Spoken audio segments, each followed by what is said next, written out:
تا موقعی که محلقا خانم از جا در نرفته بود، وضع شب نشینی کاملا عادی می نمود. خنده بود و رقص، موزیک، نوارهای رنگارنگ، لبان بوسه طلب، بوی الکل و دود، تنهای مواج و لباسهای زیبا. مهمانان پول میدادند و یک خرس ماهوتی را به قیمت چند هزار تومان حراج می‌کردند. این شب نشینی های اعیان تهران زیبا و فرح بخش است. این طور مجالس جای عربده و بدمستی نیست. هیچ کس نمی گفت محلقا خانم مست بوده است. اغلب طرفداران شوهرش آقای درستکار معتقد بودند که دیوانه شده است.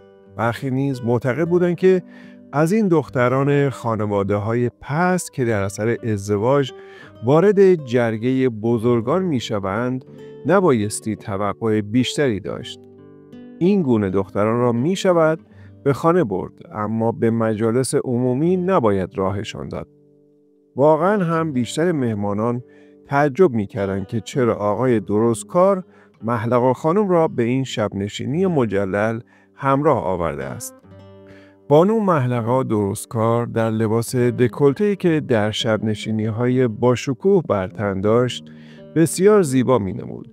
البته هر کسی که در آن شب نشینی بود و از وضع زندگانی و مقام و حیثیت آقای درستکار خبر داشت و خانواده محلقا خانم را می‌شناخت، به آسانی می‌توانست حدس بزند که این دختر فقط محض خاطر صورت وجیه توانسته است وارد این طبقه از مردم تهران بشود. در عین حال باید اقرار کرد که محلقا هم سعی کرده بود تا حدی ادا و اصول مردم طبقه‌ای که با آنها محشور شده بود را بیاموزد. آرام می‌خندید، ملایم صحبت می‌کرد، برای همه کس تبسمی در گوشه لب آماده داشت.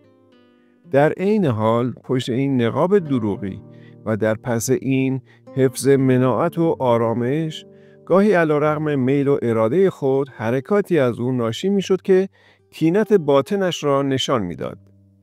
اگر کسی با نظر بصیر او را حتی در شب نشینی در هنگام گفتگو با آقای درستکار می‌دید، از طرز حرف زدن، از وضع تکان دادن دست و از پرش مژه‌ها و ابروها می‌توانست درک کند که دائما با شوهرش در حال نزاع است و از او بدش می‌آید. البته هیچ رفتاری که بر بی‌ادبی او دلالت کند مشهود نبود.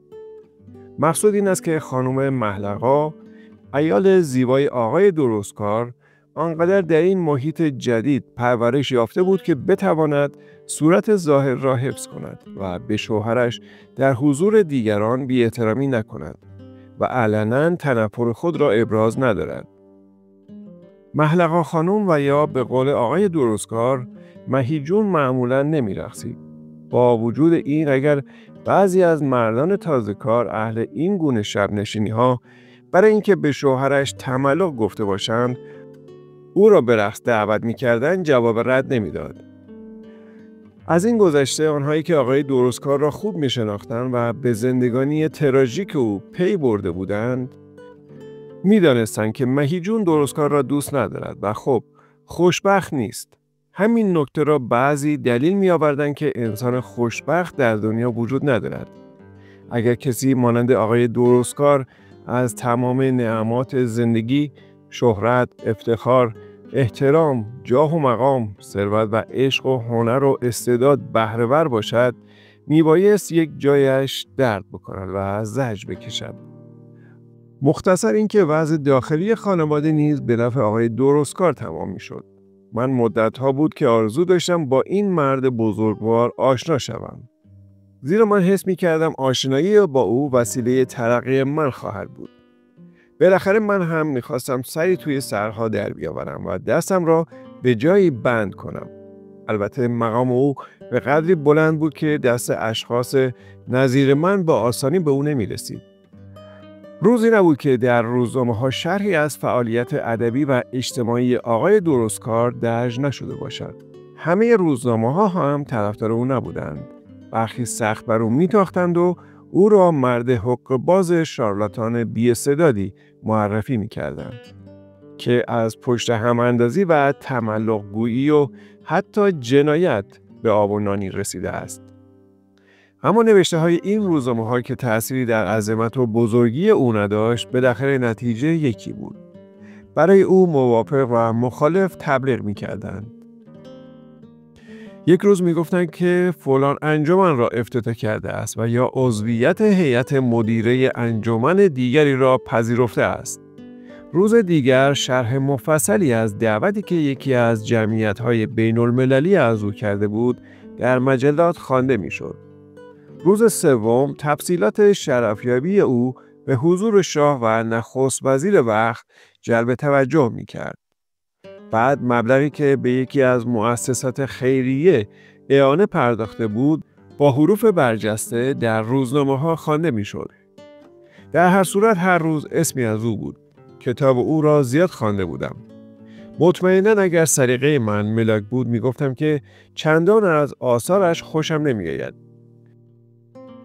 به طور یقین سبک او روان، عبارات او فصیح، مضامین او بلیغ، کلماتش برگزیده و به طور کلی مطالب او جالب و زیبا قالب ریزی شده بود. من خود در 1-2 مجله شرحی در تعریف و تمجید او نوشته بودم. و حتی نزدیک بود روزی در یک محفل ادبی سخنی چند درباره رموز ادبی او در حضور شخص خودش ایراد کنم. با همه این احوال اگر در محیط دیگری زندگی می کردم شاید هرگز دست به کتب او نمی زدم. اما نمی شد در این ملک زندگی کرد و دم از آداب زد و با آثار ادبی او آشنا نبود. هر وقت در روزنامه ها اسمی از آقای درستکار برده می شد، در خانه ما نیز گفتگو از پدر و کسان محلقا به میان می آمد. خانواده های ما با هم از قدیم آشنا بودند. پدر محلقا خانم علافی بود که سر کوچه ما دکان داشت. بعد کارش گرفت و در همان محله ما چندین خانه با دکان و کاروانسرا خرید. بعد ملکدار شد و خودش هم یک ملک بزرگ در مازندران خرید. مادر بزرگم می توانست تمام شجر نامه محلقا خانم را 2-3 پشت بگوید. خوب به خاطر دارم که محلقا خانم در بچگی زیاد به خانه ما می آمد و ما با هم بازی می کردیم. یادم هست که وقتی با هم عروس و داماد بازی می کردیم، او همیشه عروس بود و من داماد. اینها رو من یادم هست. من جزو محصلین دولتی به فرنگ رفتم و محلقا و پدرش را به کلی فراموش کردم. اما مادر بزرگم از سرنوشت پدر محلقا خانم خوب اطلاع داشت. میگفت کارش بالا گرفته. سفر مکه رفته، حاجی شده، در مازندران ملک خرید، یک مرتبه اما سر به نیست شد. هیچ کس نفهمید که چه بر سرش آمد. من که این آقای درستکار را هرگز ندیدم، محلقا را خوب یادم هست. همان وقتش هم با نمک بود. حالا میگویند که خیلی قشنگ هم شده. در کلیه منشات آقای درستکار همه جا صحبت از صلح و صفا و پاکدامنی و نیکویی و امانت و دوستی و محبت و تقوا و عفت نفس و گذشت و خداشناسی است. در مقالات سیاسی که گاهی به قلم او در مجلات ادبی منتشر می شود و رادیو تهران نیز آنها را منتشر می کند، همه جا در محاسن اتحاد ملی و رفع اختلافات و پیشرفت و ترقی مدیح سرایی می شود. با این مقدمه تصور کنید که وقتی او را شخصا در تالار زیبا و با شکوه کلوپ افسران دیدم که با زنان فتان و دلربایی می‌رقصد، چقدر تعجب کردم. من تصور می‌کردم که مرد کوتاه قدی با موهای ژولیده و قد خمیده با عینکی سفید و دور طلایی، کتابی به دست، مطالعه کنان به عنوان نویسنده فاضل و دانشمند، همونطوری که در اغلب روزنامه‌ها از او اسم برده می‌شد، به من معرفی خواهند کرد یا نشانم خواهند داد. و واقعاً عکس‌هایی که از او در روزنامه‌ها منتشر شده بود همین عقیده مرا تایید می‌کرد. ولی وقتی که آقای درستکار را در کلوپ افسران رقص کنان دیدم، یکه نخوردم. برعکس، علاقه‌ام بیشتر شد. بسیار مایل شدم که با او آشنا شوم. تا آن زمان می‌خواستم او را از دور ببینم. ولی آن شب واقعا در خود این گستاخی رو دیدم که بهش معرفی شوم. بالاخره من هم اسموکینگ بر تن داشتم. از قیافم ابداً معلوم نبود که پدرم تو سنگلج پهلوی دکان حاجی الاف دکه کوچکی داشته است. من هم فرنگ رفته و تحصیل کرده و تربیت شده بودم. چه چیزم از آنها کمتر بود. در هر صورت دلم را به دریا زدم. هر وقت در کلوپ افسران به عناوین مختلف، مثلا شب نشینی به نفع امور خیریه خبری بود، میگفتن که آقای درستکار را میشود آنجا پیدا کرد. ولی من تصور میکردم که او همیشه در گوشه‌ای نشسته و در حال مطالعه است. امشب که به مناسبت عزیمت او از ایران به منظور شرکت در یکی از کنگره‌های ادبی بین‌المللی شب نشینی ترتیب داده شده بود، یقین کردم که سردماغ است و می شود با او آشنا شد و چند دقیقه صحبت کرد. آن شب تالار بزرگ و سرسرا و راه پله ها تا دم در اهمیت و زیبایی بخصوصی داشت. حتی در پیاده رو معلوم بود که امشب در کلوب خبر فوق‌العاده‌ای است. اتومبیل‌های فراوانی در خیابان در باغ صف کشیده بودند. بچه‌های لخت با لحاف پاره بدن خود را پوشانده و به کاپوت روپوشدار اتومبیل‌ها می‌چسباندند تا کمی گرم شوند. اینها هم برای خود عیش و عشرتی داشتند و اگر از تهمانده شوفر چیزی به آنها نمی‌رسید، حداقل تنشان که گرم بود. چلچراغ‌های برقی جلای خیره کننده‌ای به این محفل تفریح خصوصی بزرگان و ثروتمندان تهران می‌داد. خانم‌ها در لباس بلند و دنباله‌دار بودند و مردها در فراک. شاید یک نفر هم اسموکینگ بر تن نداشت و تنها من با لباس آریه خود در آن جمع ناجور بودم. همه چیز من هم ناجور بود. حداقل به نظر خودم چنین می آمد. ریختم هم به آنها نمی اومد. گاهی به خودم می گفتم شاید در پیشانیم نوشته است که پدرم دکه بقالی داشته است. من در این محفل خود را غریبه می دانستم. آنچه در دانشکده‌های اروپا آموخته بودم اینجا رواج نداشت. نمیدانستم با این مردم چه بگویم. به نظر می آمد که لباس آریه به تنم زار می زند. لباس‌های خانم‌ها که در نور چراغ‌های برق به الوان مختلف، هر آن بر حسب موزیکی که نواخته می‌شد، سایه روشن نرمی به خود می‌گرفت. اینجا مرکز سلیقه و هنرمندی بود. هر کس هر آنچه زیباتر داشت نشان میداد. اگر پشت آنها سفید و هموار و جذاب و لطیف بود، پارچه آن را نمی پوشاند. من که از تماشای این همه زیبایی و یک رنگی لذت می بردم، به اینها حق می دادم که ماورای دشواری‌های کوچک زندگانی بدنهای خود را با آهنگ‌های آسمانی موسیقی وفق دهند و از دریای بیکران شادی سیراب شوند. آخ، ما چه محیط تنگی داشتیم. سر چه چیزهای کوچکی با هم دعوا می کردیم. گاهی سر یک لقمه نان خانواده‌های ما به جان یکدیگر می افتادند. در مقابل اینها چقدر بلند نظرند. مرا بهت گرفته بود. یکی از محارم این اجتماع ما زیر بازوی مرا گرفت و به بار برد و پرسید قشنگ نیست؟ خیلی قشنگ است. عالی است. این منظره واقعا زیبا بود. و راستی به آقای درستکار حق می دادم که در چنین محیطی اوقات فراغت خود را به سر می برد. اینجا صلح و صفا بود. اینجا واقعا اتحاد و دوستی و صمیمیت و خداشناسی به معنای طاعت خلق بود. اینجا همه خوش بودند. در موقع رقص زنان در حالی که لذت از چشمهای آنها تراوش می کرد، گونه‌های خود را به گونه‌های مردها چسبانده و از صفای باطن که قلب آنها را روشن می کرد بهره می بردند، بدون اینکه کسی کینه ورزد، بخیل باشد و یا اینکه کار به جدال بکشد.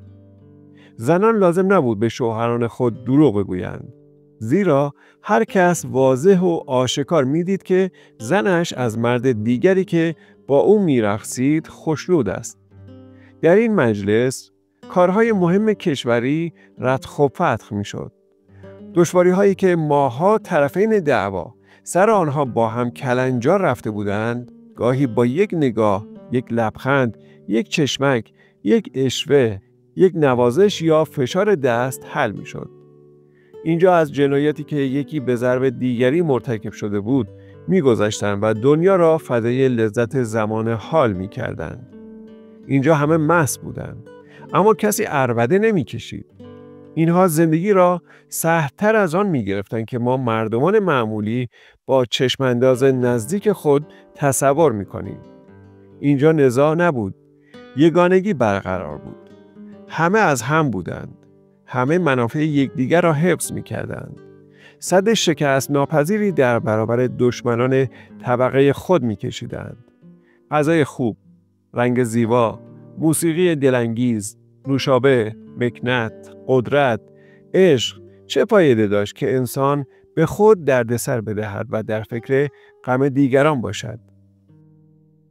من برای اولین بار در چنین مجلسی حضور یافته بودم. موقعی که با محلقا خانم پس از سالها روبرو شدم، به طور یقین در نظرش آدمی خجول و بی دست و پا جلوه می کردم.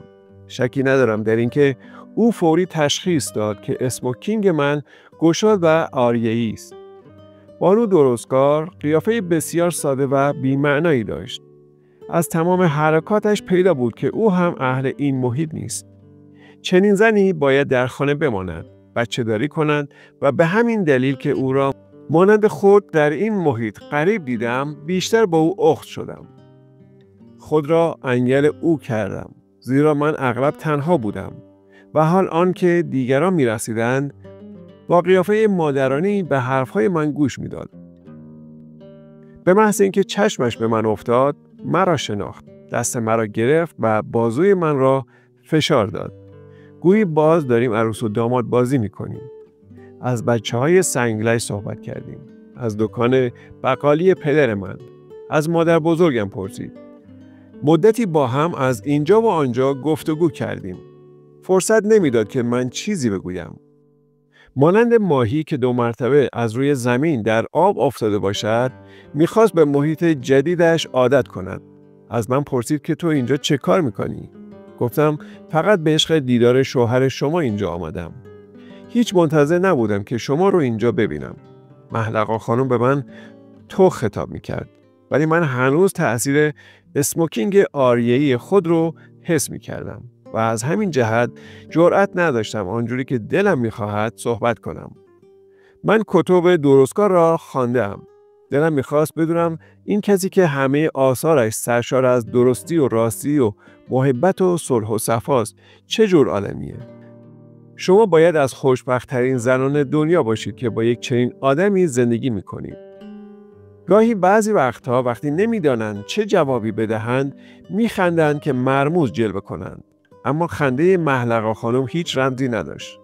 خنده‌اش جلوه‌ای از حیرت و سادگی و کودکی بود. مثل اینکه میخواست مرا تحقیر کند. با یک خنده معمولی به من جواب داد.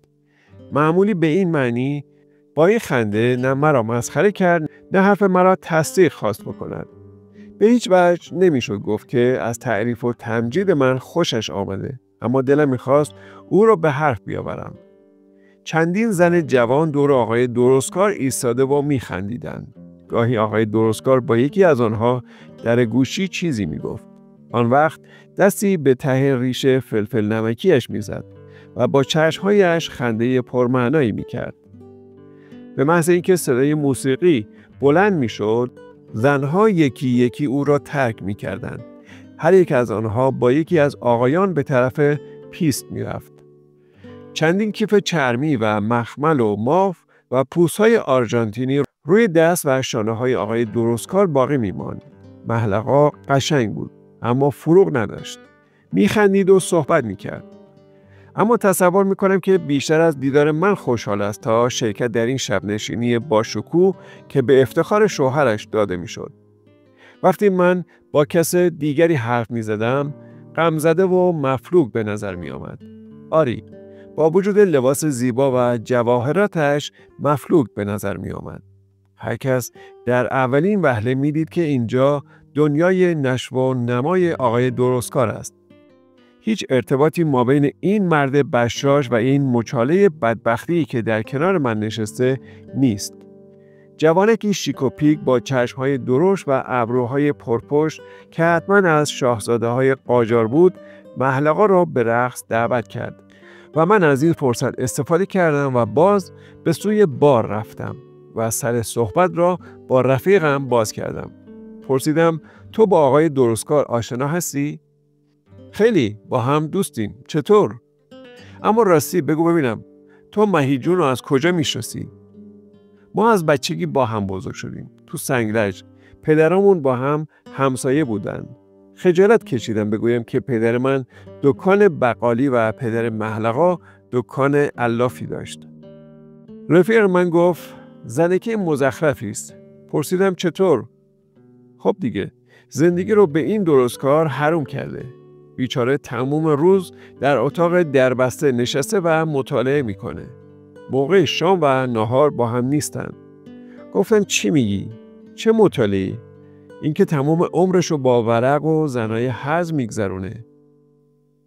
ای بابا، تو چرا باور میکنی؟ اینا رو حتما مهیجون میگه. باور نکن. اتفاق میفته که اینها همدیگه رو ماه به ما نمیبینن.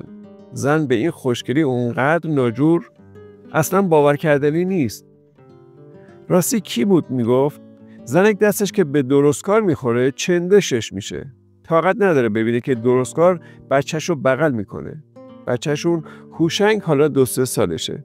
بیچاره درستکار حق نداره با بچه خودش بازی کنه. گاهی زنک جنی میشه، میره توی اتاق درستکار و دست هوشنگو میگیره و از اتاق بیرون میکشه. نمیفهمم چرا با این چنین زنی زندگی میکنه. زن که قحط نیست. چه میدونم، حتما دوستش داره دیگه. این درستکار چه جور آدمیه؟ در هر صورت هرچه هست بزرگترین نویسنده ایرانه و میبینی که در دنیا هم به این اسم او رو میشناسن و اقلن با ریختش هم شده آبروی ایرانو حفظ کرده. رفیق من مدتی در مدح درستکار صحبت کرد. چیزی اضافه بر آنچه من میدونستم نگفت. موزیک خاموش شده بود و محلقا تنها ایستاده بود. من از فرصت استفاده کردم و باز خودم را به او رساندم. محلقا، راستی هیچ میدونی که مادر بزرگم هنوز گاهی سراغ تو رو میگیره؟ راستی چه خوب، اقلا یه نفر هست که احوالم رو میپرسه. آنهای دیگر همه‌اش سراغ درستکار رو از من میگیرن. آن وقت برایم حکایت کرد که هیچ کس را ندارد. پدرش سربنیز شده، مادرش فوت کرده، خلاصه بیکس و مونس هست. حس کردم که محلقا با مرور خاطرات گذشته از دیگ آبجوش که در آن دست و پا میزد بیرون افتاده و آرزوی زندگی آرام گذشته‌اش را می‌کند. اما این عالم شاید چند دقیقه‌ای بیشتر طول نکشید. آهنگ موسیقی باز گند فساد را به بینی او وارد کرد. پرسید تو چرا نمی‌رقصی؟ محلقا، من در این محیط غریبم. اوقات تلخ نشه. فقط برای آشنایی با شوهر شما اینجا اومدم. خیلی ممنون می شدم اگر مرا به اون معرفی می کردید. چه چیز شوهرم تو را شیفته کرده؟ همه چیزش. من هم دلم می خواهد معروف بشم. من هم توی روزنامه ها مقاله ها می نویسم. دلم می خواست عکسم توی روزنامه ها باشه. دلم می خواست در مجلس اعیان دعوت می شدم. حتی دلم می خواست مثل او ریش بزی داشتم. در این حال دلم میخواست بدونم کسی که همش از صفات و خصایل انسانی دم میزنه چه جور آدمیه. اینکه اینقدر به گفته های خود ایمان داره چه جوری زندگی میکنه. راستی، درستی، ایمان، اتحاد، گذشت، چه کلمات زیبایی است. اما آدم باید شجاع باشه که میتونه همیشه با ایمان راستگو و عفیف باشه. دوید توی حرف من. چه میگویی؟ پسرک، نوشتن چه مربوط به زندگی است؟ گویی محلقا از سادگی من تعجب کرد. گویی مادری دلش به حال فرزند نادان میسوزد. ما با هم همسن بودیم، اما او خیلی از من پخته تر می آمد. جوانک چشم درشت و ابرو پرپشت قاجار آمد و باز محلقا را به رقص دعوت کرد. من در تعجب بودم. صحیح است که واقعا میخواستم به وسیله آشنایی با درستکار دستاویزی گیر بیاورم و خودم را بالا بکشم. اما باور نمی کردم که زندگی و نویسندگی با هم هیچ رابطه‌ای ندارد. مقصودش چه بود؟ شاید رفیق بار حق داشت که میگفت این زن زندگی شوهرش را حرام کرده. محلقا خانم برای من جالب توجه تر شد. همین که جوانک خانم را به جایش برگردان و تعظیمی کرد و رفت، محلقا نگاهی به اطراف خود کرد، مثل آدمی که چیزی گم کرده است. من متوجه شدم که با چشم در جستجوی شوهرش است. دلم را به دریا زدم و رک و راست این سوال را کردم. محلقا، من مثل برادر تو هستم. آره، تو رو که میبینم یاد دوران بچگی و از سنگلج میافتم. یادت میاد با هم عروس داماد بازی میکردیم؟ آره یادم هست. از همین جهت دلم میخواست که از شوهرت برای من حکایت میکردی. بگذار من پهلویت بنشینم. برایم صحبت کن. محلقا چشمان درشت و سیاهش را به چشمان من دوخت. من تاب تحمل این نگاه‌های زنان زیبا را ندارم. چشم‌های خود را فرو افکندم. ولی این حالت برای محلقا چند ثانیه بیشتر طول نکشید. خنده بچگانه‌ای کرد و گفت: شوهرم رو همه میشناسن. با تمام وزرا و وکلا آمد و شد داره. کتاباشو میخرن. حتی شاه هم ازش حرف شنوی داره. توی خونمون یک بار مجله خارجیه.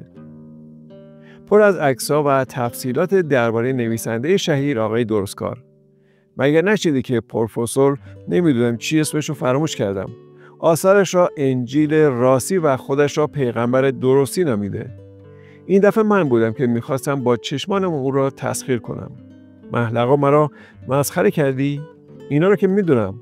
من چیز دیگری از تو پرسیدم. میگن که تو باهاش خوب نیستی. راسته؟ محلقا با همه صمیمیتی که در گفتگوی با من احساس میکرد، از این سوال به جای من یکی خورد. اما من ضربت اول را وارد کردم و مقصودم را تعقیب کردم. تو باید خوشحال باشی که من دارم رک و راست با صحبت میکنم. من چیزایی شنیدم که دلم به حالت میسوزه. گذشته از این. اگه اون چه شنیدم راست نیست، این صراحت من خودش دلیلیه که کتاب‌های شوهر تو درباره راستی و درستی و صداقت و امانت در من بی تأثیر نبوده. مردم پشت سر تو و شوهرت چیزها میگن. من اومدم از خودت بپرسم. مثلا پشت سر من چی میگن؟ میگن که تو زندگی رو به شوهرت حرام کردی. میگن اگه درستکار زندگی آرومی داشت، آثاری جاودانی از خود باقی میگذاشت. برعکس، بعضی ها هم میگن که همین اختلال در اوضاع خانوادگی سبب عظمت روح و تجلی افکار عالی او شده است. دیگر محلقا خودش را باخت. این را من الان متوجه میشوم. آن وقت فقط گفت عظمت روح و تجلی افکار عالی. فقط من را مسخره کرد. از روی صندلی با کمال متانت و وقار بلند شد و به طرف شوهرش رفت. کیف‌های پوست ماری و ماف‌ها و آرژانتین‌ها را از او گرفت و روی یکی از صندلی‌های آن اطراف گذاشت. دستش را زیر بازوی شوهرش انداخت. آبروریزی، رسوایی، افتضاح از اینجا شروع شد. اقرار می‌کنم که مسبب آن من بودم، اما بدون اینکه این رسوایی به سبب اراده من شده باشد، برخورد اول و آخر من با آقای درستکار خیلی مبتذل بود. همان حرف‌های معمولی، ارادت دارم، مشعوف شدم، بعد خدمتتون میرسم. ما هم بعد خدمت ایشان نرسیدیم. میخواست برود که محلقا با صدای بلند گفت: کجا میری؟ یه دقیقه هم برای من وقت نداری؟ چند نفر دیگر که سر میزهای پهلویی نشسته بودند متوجه شدند و به طرف ما برگشتند. مهی جون، به نظرم خسته شدی. بهتره که بری خونه. معلوم بود که ما بین زن و شوهر دارد دعوا در میگیرد. من مثل گربه دوزه که وقتی چوب را بلند می کنند ترس برم داشت و صلاح خود را در آن دیدم که دور شوم تا جلوی روی چشم زن و شوهر نباشم که بیشتر آنها را تحریک کنم. اما فریاد محلقا خانم مرا سر جای خودم خوش کرد. وایسید، میخوام شوهرم رو به شما و به همه معرفی کنم. از این گذشته اصلا رقص به هم خورد. همه از سر میزهاشون بلند شدند که بهتر ببینن، بهتر بشنون. آنها که میرقصیدند دور زن و شوهر حلقه زدند. بعضی از خانم‌ها از ترس اینکه مبادا کار به نزاع بکشد، پالتوها و تراکارهای خودشونو به تن کردن. هیچ شنیدی که پشت سر من و تو چی میگن؟ میگن که من زندگی رو به تو حروم کردم. این مهمونی امشب به افتخار تو داده شده و من باید تو رو به همه معرفی کنم. هنوز بر همه کس معلوم نبود که چه خبر است. عده‌ای که متوجه شده بودند ما بین زن و شوهر دعوا شده، خودشون با هم مشاجره میکردن. وقتی میگن نباید از خانواده‌های پست زن گرفت، برای همینه. از کجا معلوم شد که محلقا پست و درستکار آقازاده است؟ خب، هرچه باشه برای خودش آدمیه. اینا اسباب رسوایی آدمند. چند زن و مرد دیگر کاملا نظر دیگری داشتن. در اینکه این درستکار با این ریش بزی آدم بدجنسی باید باشه، هیچ حرفی نیست. وایسا بذار ببینم چه خبره. نه، زود بیا. بیا بریم. فردا تو روزنامه ها می نویسن که تو هم اونجا بودی یا؟ اما کم کم مجلس ساکت می شد. زیرا جیغ محلقا ریزتر از آن بود که کس دیگری بتواند صحبت کند. سراپای زندگی این آقای درستکار گنده. شما که اونقدری پیری لای پالونش میذارید، به شما میگم همش دروغه. منم گول خوردم. وقتی جیغ میکشید تمام بدنش میلرزید. مهمانان که دور آنها و روی صندلی ها ایستاده بودند جرأت نمیکردند بلند حرف بزنن. با هم پچ پچ میکردن. آدم رخته چرک خودش رو جلوی همسایه نمیشوره. گوینده حتما این جمله رو از یک زبان خارجی ترجمه کرده بود تا حرف بسیار مهمی زده باشه. شما دوتا با هم دعوا دارید. به ما چه؟ حالا فرزندم که دروغ گفته. تکلیف ما چیه؟ به ما چه؟ یکی جرأت کرد و پرسید ما چه گولی خوردیم؟ محلقا مشت‌هایش را گره کرده بود، بدنش را مثل فنری که رها کنن تکان میداد و میگفت شما هی بهش احترام میذارید برای اینکه همش از راستی و درستی دم میزنه، در صورتی که هیچ کس دروغگوتر از اون نیست، نادرستتر از اون نیست. مثلا چیکار کرده؟ سرتاسر کتابش دروغه. در تمام این مدت 2-3 نفر از بانیان این شب نشینی آقای درستکار را که حالت غضب شبیه به جنونی بهش دست داده بود به سالن دیگری بردند و میکوشیدند او را آرام کنند. تمام بدن درستکار در حال تشنج بود. لبهایش باز و دندانهایش به هم کلید شده بود. اگر شما میدونستی که من چی میکشم، اما چیکار کنم؟ سرنوشتمه. خواست خداست. من فقط در دامان این مصیبت میتونم نشو و نمو کنم. اهمیت نداره باشه. آقای درستکار از این گونه جملات تکرار میکرد. اما ناگهان باز از جا میجست و میخواست به طرف محلقا برود و خدا میداند چه بلایی به سر او بیاورد که دوستانش بازوی او را گرفتند و آرامش میکردند. در تالار بزرگ عده‌ای با نگاه‌های ترحم آمیز، عده‌ای با تمسخر به محلقا نگاه میکردند و حرفایش را گوش میدادند. محلقا واقعاً به شکل دختران هرزه‌ای که سر رختشویی با هم دعوا میکردند در آمده بود. دلیل اینکه دروغگوست همین که توی روزنامه‌ها از قول او گفتن که 5 سال پیش تازه زن گرفته، در صورتی که یک پسر 22 ساله داره. چند روز پیش از مینا به تهران اومده. بیچاره پسرک تا چند روز پیش نمیدونست پدرش کیه. من که 5 سال زنشم نمیدونستم سنش چقدره. نمیدونستم سابقاً زن داشته. این پسر 22 ساله چند روز پیش پس از فوت مادرش به تهران اومده. تازه فهمیده که پدری هم داره. از مادرش شنیده بود که پدرش رماله. حالا آقا نویسنده شهیر شده. جوانی که در هر موردی لبخندی حاضر داشت بلند پرسید آقا به ما چه؟ به ما چه مربوطه؟ عده‌ای اعتراض کردن. اعتراضشان بر این بود که چرا نمیگذارن محلقا هرچه توی دلش دارد بیرون بریزد. چه تفریحی از این بهتر؟ این خودش قصه شیرینیه. بذار حکایت کنه. دیگر اغلب مهمانها اضطرابی نداشتند. گیلاس‌های مشروب خود را در دست گرفته و سیگارهایشان را زیر لب و یا در دست دیگر نگاه داشته و از این منظره لذت می‌بردند. چند نفری که در ردیف مقدم بودند از محلقا سوال می‌کردند و دیگران اعتراض داشتند و می‌خواستند که محلقا بلند صحبت کند. حالا پسرش کجاست؟ چرا زن سابق درستکار به پسرش نگفته بود که پدرش زنده است؟ اصلاً حالا برای چی به تهران اومده؟ در همین موقع یکی دو نفر از دوستای آقای درستکار نمیدونم به چه دلیل پیش من آمدن و از من تقاضا کردن محلقا را به خانه‌اش برسانم. محلقا دیگر داشت بیحال میشد. با اصرار و ابرام موافق شد که او را به خانه برسانم. اما روز بعد حقیقت بر من کشف شد. این آدم 10 سال پیش از طرف شهربانی مأمور شد که پدر محلقا را بکشد. به دلیل اینکه شاه سابق چشم به ملک مازندران دوخته بود و او نمیخواسته بدهد. از این طور چیزا. در راه جنوب در قهوه خانه پدر رو سم میده و میکشه و بعد به تهران میاد. از طرف شهربانی به خانوادهش خبر میدن که حاجی الله فوت کرده. توی تهران میره و محلقا رو خواستگاری میکنه. یارو اونقدر به خودش مغرور میشه که سابقه خودش هم فراموش میکنه. این اواخر که عکساش توی روزنامه‌ها چاپ میشده، اونجا میفهمن که هنوز زنده است و کم کم همه چیز کشف میشه. کسی که برای من این وقایع را نقل میکرد، از آنهایی بود که در شب نشینی نزدیک محلقا ایستاده بود. وقتی از او پرسیدم خب بعدش چی شد؟ در جواب گفت هیچ، تا ساعت 5 بعد از نصف شب میرقصیدن. گفتم آخه این رسوایی در درستکار هیچ تأثیری نکرد؟ چه رسوایی؟ اینا همشون همینجوری هن. هر کدومشون سر ملک، سر آب، سر انتخابات، یکی از این قصه ها دارن. پرسیدم پس تو چرا اونجا میری؟ گفت خب منم میخوام توی این ملک زندگی کنم دیگه.